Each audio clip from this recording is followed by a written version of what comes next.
नारी प्रीत में राधा बने, गृहस्थ में बने जानकी, और काली बनकर शीस काटे जब बात हो सम्मान की। Hello friends, welcome to my YouTube channel Chaudharan the motivational speaker. तो फ्रेंड्स, आपका मेरे चैनल पर बहुत बहुत स्वागत है। और आज मैं डिस्कस करूंगी कोर्ट का एक बहुत ही अहम फैसला, जो एक पत्नी को पति द्वारा दिए जाने वाले गुजारा भत्ते से संबंधित है। और कोर्ट ने फैसला दिया है कि आखिर ऐसी कौन सी पत्नी है या कौन सी परिस्थिति है जिनमें इस प्रकार की पत्नियों को या इस प्रकार की परिस्थिति में पत्नी को गुजारा भत्ता नहीं दिया जा सकता। तो आइए जानते हैं कि क्या है पूरा मामला, कौन सी पत्नियां हैं, कौन सी परिस्थितियां हैं कि जिनमें एक पत्नी को गुजारा भत्ता नहीं दिया जा सकता। तो ठीक है, बिना किसी समय को गवाए स्टार्ट करते हैं वीडियो को।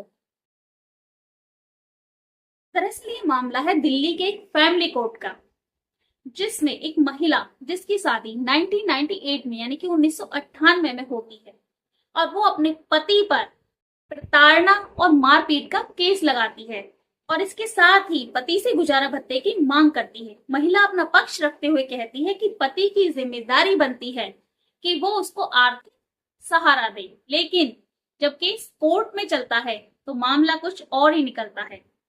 कोर्ट महिला के बच्चे का डीएनए टेस्ट कराती है, जिसमें पता चलता है कि बच्चे का पिता महिला का पति नहीं है, यानी कि बच्चा अवैध संबंधों से पैदा हुआ है। और महिला कभी भी इस डीएनए टेस्ट को चैलेंज भी नहीं करती।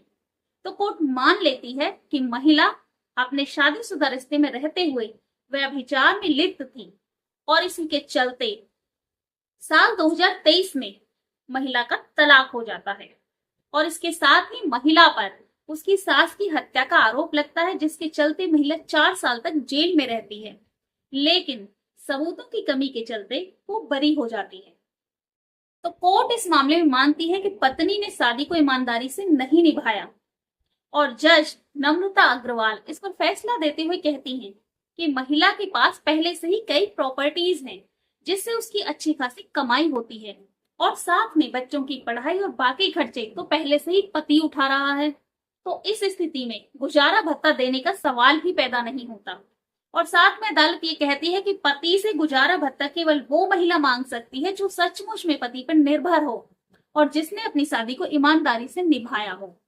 अदालत कहती है कि जो महिला शादी में रहते हुए किसी और के साथ रिश्ते में है, वो पति से गुजारा भत्ता नहीं मांग सकती। अगर पत्नी व्यभिचार में लिप्त है तो उसको कोई हक नहीं बनता पति से गुजारा भत्ता मांगने का।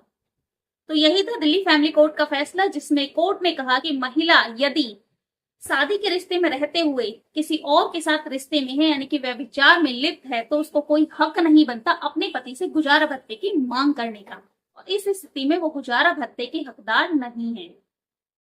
देखिए, हालांकि जो गुजारा भत्ता है वो कुछ परिस्थितियों में सही भी है, जहां पर महिलाएं अपने पति पर निर्भर हैं और जिन्होंने अपनी शादी को ईमानदारी से निभाया है, और ये कोर्ट का बहुत ही अच्छा डिसीजन है। लेकिन अगर कोई महिला व्यभिचार में लिप्त है और उसने अपनी शादी को कभी भी ईमानदारी से नहीं निभाया, तो वो वाकई में पति से गुजारा भत्ता लेने के हकदार नहीं है।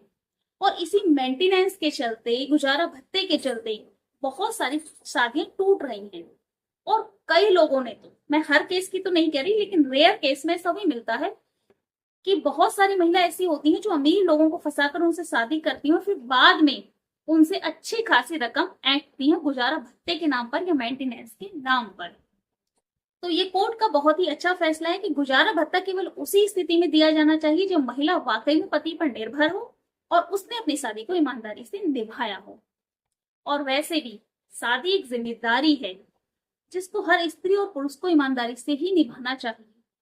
देखिए, आपका पास्ट क्या रहा वो मायने नहीं रखता, लेकिन जब आप शादी कर रहे हैं, किसी से शादी के बंधन में बंध रहे हैं, तो उस रिश्ते को पूरी जिम्मेदारी से निभाइए, क्योंकि ये केवल एक रिश्ता नहीं, दो परिवार जुड़ते हैं, दो लोग जुड़ते हैं। और साथ में जब दो लोग अलग होते हैं ना, तो सबसे ज्यादा असर पड़ता है बच्चों पर।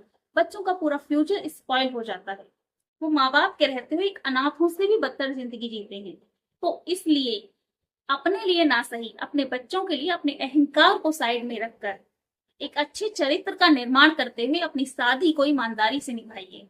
तो ठीक है, इस पर यही थे मेरे विचार। और आपको वीडियो कैसी लगी, आपके इस पर क्या राय है, मुझे कमेंट करके जरूर बताइएगा। तो ठीक है, मिलते हैं अपनी अगली वीडियो में। तब तक के लिए स्वस्थ रहिए, मस्त रहिए, खुश रहिए। और अगर आपको वीडियो पसंद आई हो तो वीडियो को लाइक और चैनल को सब्सक्राइब कर लेना। And thank you for watching this video. Her her Mahadev.